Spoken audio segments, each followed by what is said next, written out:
Au Maroc, les assemblées générales du Fonds monétaire international et de la Banque mondiale se tiendront comme prévu du 9 au 15 octobre 2023 dans la ville de Marrakech, après l'annonce faite par la directrice du Fonds monétaire international le lundi 18 septembre 2023 du maintien de la tenue des assemblées générales des institutions de Bretton Woods dans la ville ocre. Les autorités marocaines y voient un signal fort de solidarité et de confiance envers ce pays d'Afrique du Nord. Cela permettrait également de rassurer les marchés émetteurs étrangers sur la capacité du pays à rebondir après le violent séisme.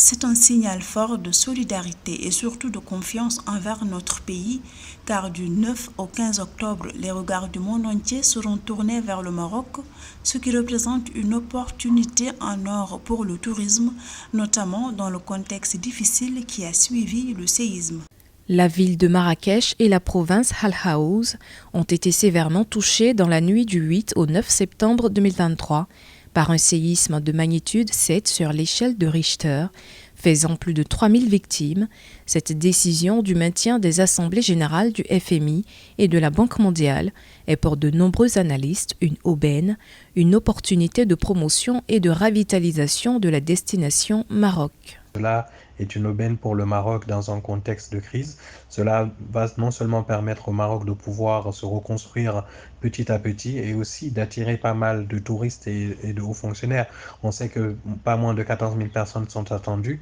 donc cela va permettre de relancer le tourisme et en tout cas de